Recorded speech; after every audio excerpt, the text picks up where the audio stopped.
Hello and welcome student. Today we are going to continue the first chapter, working of computer. Barcode reader. It is a device that can read barcode.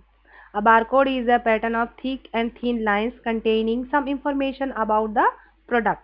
Barcode reader has a light source, a lens and a light sensor. After reading the barcodes, send the information to the computer. This is a barcode reader. ये barcode reader है, ये read करता है जो barcode होता है। हम अपने बुक के पीछे अभी अगर आपके पास बुक है तो आप पीछे पलट कर देखिए, एक ब्लैक और एक पतला लाइन से बनी होगी बुक के पीछे, थिन एंड थिक लाइन ऐसे बनी होगी, वो बारकोड है, उसको ये रीड करता है। ये दुकानों में भी हम जो कपड़े वगैरह खरीदते हैं उसमें भी पीछे रहता है और ये रीड करके जो इंफॉर्मेशन है कंप्यूटर को सेंड करता है। इसको ही बारकोड रीडर कहते हैं। Scanner. A scanner is an input device which work more like a photocopy machine. It is used to scan documents such as photograph and pages of text. A scanner is an eye of computer. The scanned image can be seen on the monitor. Scanner. This is a scanner. Same as photocopy machine, है ना, जिसमें हम अपने documents और photographs वगैरह और pages जो text है वो अगर हम स्कैन करते हैं, जैसे फोटोकॉपी मशीन में फोटोकॉपी निकालते हैं, सेम टू सेम स्कैन करते हैं स्कैनर से। या scanner is an I of computer. Scanner को आई ऑफ कंप्यूटर भी कहते हैं। द स्कैन इमेज, जो भी स्कैन होता है वो हम कंप्यूटर मॉनिटर में, मतलब कंप्यूटर में हम देख सकते हैं। Uh scanner convert paper image into digital और इलेक्ट्रॉनिक इमेज। जो स्कैनर है कन्वर्ट करता है जो भी पेपर को है, जो भी इमेज है, उसको डिजिटल और इलेक्ट्रॉनिक इमेज में। It contain a camera which is made up of tiny cells called charge couple device CCDs. Each CCD transmits a small parts of the image of the computer. These cells are so small that it would take more than 3000 CCD to scan an image that is the size of pinhead. There are three types of scanner. Scanner three types के होते हैं, flat bed, sheet fade और hand scanner.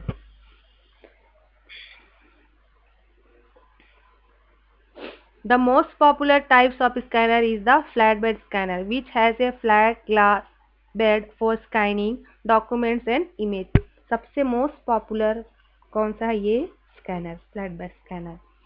Processing unit. The central processing unit CPU store data, perform calculation, process data and send the result to the output device. CPU is the brain of computer and also called the system unit. It perform all the jobs which we want it to do. It is also known as the system unit. Its primary function of execute program. Beside executing program, the CPUs also control the operations of all other components such as memory, input and output device. CPU का full form है central processing unit. ये store करता है data, performance, calculation, process everything और result output device में send करता है। इसलिए CPU को ही ब्रेन ऑफ कंप्यूटर भी कहते हैं, सिस्टम यूनिट भी कहते हैं।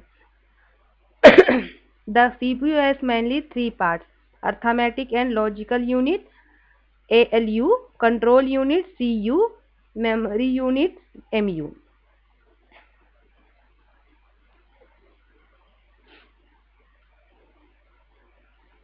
Arithmetic and logic unit. The ALU of CPU is the place where actual execution of instructions take place during data processing operation. All the arithmetical operation, addition, subtraction, multiplication and division or logic operation less than greater than equal to etc are done inside the CPU. जो arithmetic, जो mathematics से related जो भी है, addition, subtraction, multiplication, ये सारे CPU में है और सारे फंक्शन इसमें ही है जो भी। और कहाँ है ये डन, कहाँ इनसाइड ऑफ, ये सब कुछ CPU में है। Control unit. The control unit the CPU choose in interpret program instruction and the coordinate their execution is control and coordinate the entire functioning of the computer system. जो control unit है coordinate करता है जो भी programme, जो भी data है उसको कंप्यूटर सिस्टम में उसके फंक्शंस को कंट्रोल करता है। Memory unit, the unit store information temporarily और permanently according to your our requirement. Memory unit information को टेम्पररी या परमानेंटली स्टोर करता है according to our requirement. Our requirement के अनुसार, हमारे रिक्वायरमेंट के अनुसार मेमोरी यूनिट स्टोर करता है इंफॉर्मेशन को, या तो टेम्पररीली या फिर permanently. Storage unit, storage device enabled to store data and instruction entered into a computer system. The storage device of a computer system is known as computer memory or computer storage. जो भी information है, data है, उसको store करते हैं कहाँ पर? Storage unit में, इसलिए उसको कंप्यूटर मेमोरी और कंप्यूटर स्टोरेज कहते हैं। हम उसको लॉन्ग टाइम के लिए स्टोर भी कर सकते हैं, डिलीट भी जो भी करते हैं, इसलिए इसको स्टोरेज यूनिट बोलते हैं। Storage unit of a computer is a composed of two types of storage unit, पर primary storage and secondary unit। जो storage है कितने टाइप्स के हैं? Primary and secondary.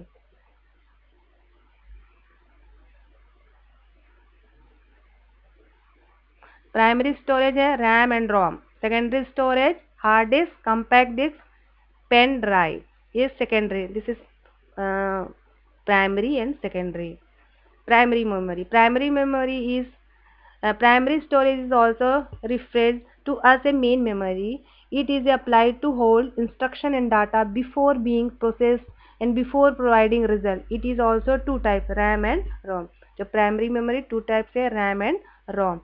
RAM is a volatile memory. It is a read write memory. Information can be written into and read from a RAM.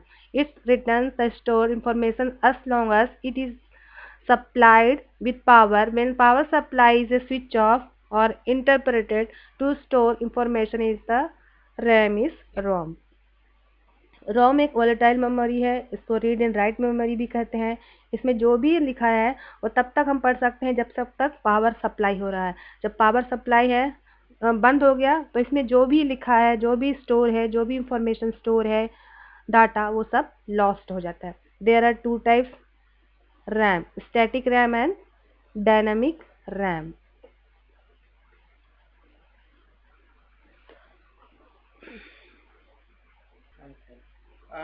There are two important types of RAM, static RAM and dynamic RAM. Static RAM returns stored information only as long as the power supply is on, but a dynamic RAM lost the stored information in very short time, a few milliseconds, even though the power supply is on. There are dynamic RAM have to be refreshed periodically, generally every of milliseconds. The dynamic RAM are cheaper and have high packing density and moderate speed. The consume less power. They are used where large capacity memory is needed. Static RAM are costlier and consume more power. They do not need refreshing circuitry. They have higher speed than dynamic RAM. Static RAM and dynamic RAM are also written as SRAM and SDRAM respectively.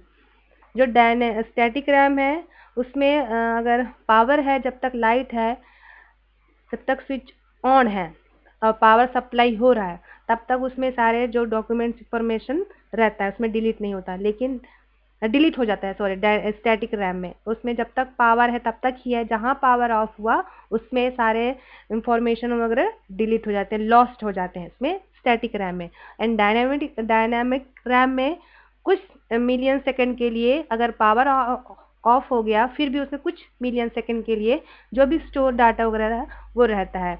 जो dynamic है वो थोड़ा सस्ता और high speed वाला और moderate speed में चलने वाला रैम है। और जो रैम है इसको लिखते हैं, जो ये static RAM and dynamic RAM, और उसको लिखा जाता है एस रैम और डी रैम लिखा जाता है। ROM is a non volatile memory. It is a permanent memory. It contains are not lost when power supply is switched off. The user cannot write into a ROM it contain are written into the manufacturing time. ROMs store permanent program in other types of information which are needed by the computer to execute user program. जो ROM है ये read only memory है और एक non volatile memory है। अभी हमने RAM को पढ़ा था वॉलेटाइल मेमोरी, और रोम है नॉन वॉलेटाइल मेमोरी। एक परमानेंट मेमोरी है, इसमें पावर जाने के बाद भी, अगर स्विच ऑफ होने के बाद भी इसमें जो भी इंफॉर्मेशन है वो लॉस्ट नहीं होता। अगर पावर सप्लाई रुक भी गया तो भी इसमें जो भी इंफॉर्मेशन है वो लॉस नहीं होता। The user can not right into RAM, इसमें यूजर कुछ भी नहीं लिख सकता और इट कंटेन आर रिटर्न, और जब तक इसमें जो भी कंटेन है तब तक रिटर्न लिखा रहता है जब तक उसके जब तक मैन्युफैक्चरिंग टाइम है तब तक। और रैम में कोई भी स्टोर परमानेंट, कोई भी मतलब डाटा परमानेंट रहता है। Okay, next video we will continue this chapter.